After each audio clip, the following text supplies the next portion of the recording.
Okay, it's time to start baking again. Chatting with Chops here, and we're gonna try and make some vegan strawberry flavored cookies with a little bit of strawberry glaze on the top. Again, never tried this before. We're also gonna see if we can try using aquafaba, which is supposed to be like an egg replacement. I have not used it before, so we're gonna see how it works out for Lolome. So let's get started. All right, so we see all my beautiful ingredients. So let's get started. The first thing we want to do is in our large bowl, we want to beat our vegan butter, and we have 1 cup of vegan butter here. And you see, I've cut it up and I've got it at room temperature. I just like to make it a little bit easier on my mixer, so I cut up my butter. Let's see if we can get all of that. Oh yeah, it's hot here in Georgia, so yeah, my butter has melted really well. And then we're going to take a 1/2 cup of regular sugar and put that in there with our butter. Okay, and now we're going to let that run with the mixer, probably on a low medium, and just until it's light and fluffy. So I'm going to say 2 minutes to start off with, but we'll kind of keep an eye on it and make sure.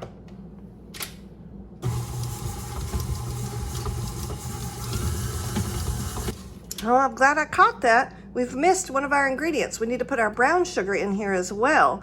So we're gonna put 1/4 cup of brown sugar. I have read this recipe about 6 times, but still missed that. So that's another reason why I say it's always a good idea to obviously have your recipe readily available, and to make sure that you have all your ingredients out in front of you. And that way, as you're looking, you're gonna be like, okay, well, I'm adding my dry, I'm putting this together, and when you have something left over, you're like, oh no, I've obviously missed something. All right, I'm gonna stop it here real quick, just kind of a little bit halfway in, and check the bottom. I know y'all get tired of hearing me say this, but these KitchenAid mixers work amazing, but sometimes you can get a little bit caught at the bottom or on the sides. Just checking to make sure that the bottom is all mixed in as well, and it looks good. All right, so the next thing we want to add is our aquafaba. And when I'm saying aquafaba, really all it is chickpea juice or garbanzo beans juice. It's the juice that's around the beans. You don't have to cook the beans first. You can use the liquid on its own uncooked. And so what we want to do is we're going to add 2 tablespoons of this to our butter and sugar mixture.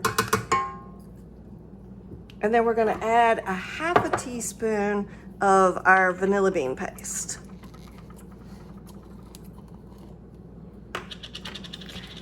Sometimes I'm a little heavy-handed with this, so I just really enjoy the taste of vanilla bean paste. And now we're going to beat that until it's nicely combined. Get that up before it ends up everywhere. Yeah, that looks really good. All right, let's go on to our next steps here. All right, now we need to add so we have our 2 cups of flour, and then we have 1 teaspoon of baking powder. I'm just gonna put that together real quick.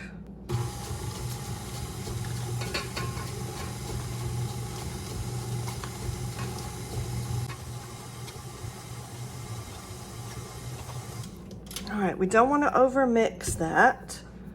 Let's see. I'm just going to drop this down off of my beater real quick. All right, I want these to be nice, light, and tender cookies. So I'm going to just mix by hand from here. Just make sure that last little bit of flour gets mixed in. There's nothing caught on the bottom. All right, and now we want to add in our freeze-dried strawberries. Okay, so what I've done is I've taken just a regular package that you'd buy from the store, freeze-dried strawberries, and they're just little crisps in there. Here, let me show you one. So they look kind of like this when they're in the package. They're just freeze-dried strawberries. So basically what I've done is I've just sealed this closed, and this annihilated the bag, just squashed and banged, and use a rolling pin or whatever resource you want to use, or you could put them in a little blender and mix them. That'll go really quickly. But I just did it by hand, and basically what I ended up with was a whole bunch of freeze-dried strawberry dust. And so what I've done is I've got 2.5 tablespoons in my little cup here that I'm gonna add to my cookie dough. And I wanna do this by hand. Oh, I got it stuck in there really good. All right. Make sure I'm not missing any of it. I worked hard for that dust. Okay, and now we're just gonna mix that in. I made sure I didn't get any of the large pieces of the freeze-dried strawberries. This is all just basically the dust. I've pulverized it. All right, so I'm just gonna make sure that's mixed in beautifully. We want that taste to be in every cookie. We don't even want anybody to miss out. Okay, so now what I'm gonna do is I'm gonna chill this for about an hour. If you have other things to do, it's okay to chill it for longer than that, but you wanna at least give it an hour to be chilled. And then I'll bring you back and we'll make some cookies out of this beautiful dough.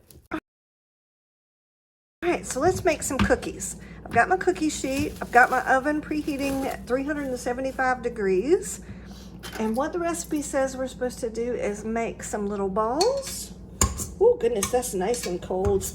I'll try and see if we can do this. I've got some warm little hands here. See if we can kind of get little pieces off. Make that into a little ball. Okay, and then we're gonna roll that in some sugar and put that on our cookie sheet. I'm probably gonna try and leave them about 1 inch or 2 apart. All right, let's get a couple more and then I'm gonna show you what our next thing. Oh, I forgot to rub that in the sugar. All right, roll that. Put that in the sugar. And then what we want to do is we want to flatten them out. You can flatten them out with your hands.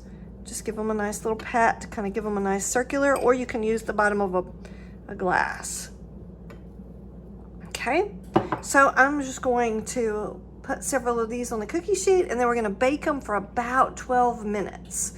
So I would imagine since they're a light colored cookie, we're probably not gonna want them to be too brown. So I would say keep an eye on them. But like I said, we're gonna cook them for about 12 minutes. I wanted to take a minute here and show you a quick trick I just learned. See how I've got them all rounded and we're supposed to kind of squish them out with the bottom of a cup? I'm trying to make sure we don't have any ugly little split marks. But I noticed that if I put my cup in the sugar before I squish them, they don't stick to the bottom of the cup.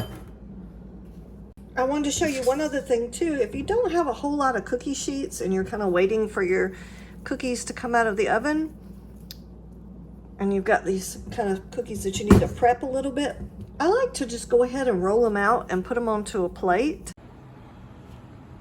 Okay, I took them out of the oven for having them in 10 minutes. And I'm not quite sure how well y'all can see on the video, but they have a nice little brown texture on the bottom. I'm gonna see if I can flip one over. See how we've got a nice little brown edge to them? I am with a brand new oven. I'm very happy to say I finally bit the bullet and bought me a new oven, so I'm still testing it out and learning it. So we're gonna let these cool on the mat for about 5 minutes and then we're gonna move them to our cooling rack. All right, here comes the second fun part. So our cookies are out and they have cooled, and I've put them on cookie sheets with parchment paper underneath them to catch the glaze. But now we're gonna make our beautiful glaze that is for the top part of our cookies. All right, so the first thing I wanna do is I want to put my 2/3 cup of confectionery sugar, and since this is going to be a glaze, I'm going to sift this. But since this is going to be a nice little glaze, I don't want any big clumps and I want my cookies to be nice and pretty. And then what I'm going to do is I'm going to take my 1/2 tablespoon of powdered freeze-dried strawberries and we'll put that in here. Don't want to lose any of that. I had to work hard to get that. I might have picked a bad day to do this because this freeze-dried is almost like reconstituting. It's raining here. Okay. So make sure I don't have any little clumps that way. And then our last ingredient is 1.5 tablespoons of non-dairy milk. So we definitely have our vegan milk. This actually is almond milk that I'm using. So I'm gonna pour that in there. And then we're gonna whisk this. Now I do have more of my almond milk nearby in case I need a little bit more liquid. I'm not sure that I'm gonna need it though. Again, this is just supposed to be a nice little glaze to go on the top.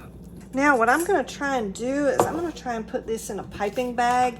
It says just to like spoon the glaze over the top of the cookies, but I've figured out recently that I am pretty good at using a piping bag to glaze things. To just kind of give it a nice little drizzle over the top. I have not cut the hole in the bottom yet, just because of the fact that this is such a loose glaze. I mean, that's what a glaze is supposed to look like. It's supposed to be nice and runny. Now this is quite a bit of sugar that I'm about to put on these cookies, and my little vegans doesn't always like a whole lot of sugar. So I'm probably gonna leave some of these cookies blank, empty, without glaze, however way you want to say it, just because she doesn't necessarily like it, so I don't want to, you know, use it on all of the cookies.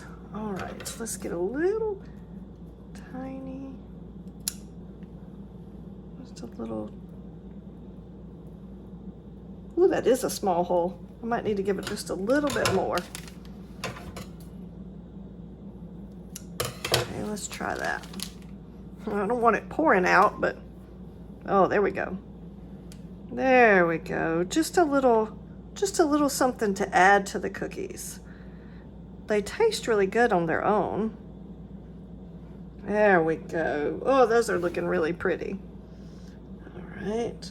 So I have about half of those. And then I've got another tray here.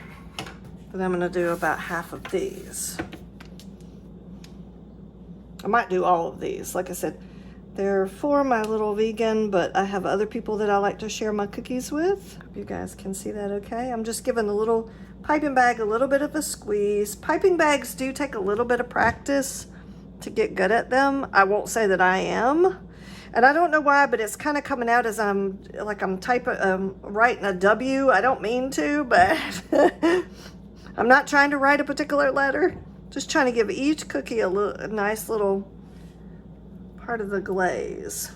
Oh, those turned out really well. And now all I'm going to do is just let them sit at room temperature until the glaze sets, and we'll come back and we'll try one. All right, so it's time to try these beautiful little cookies.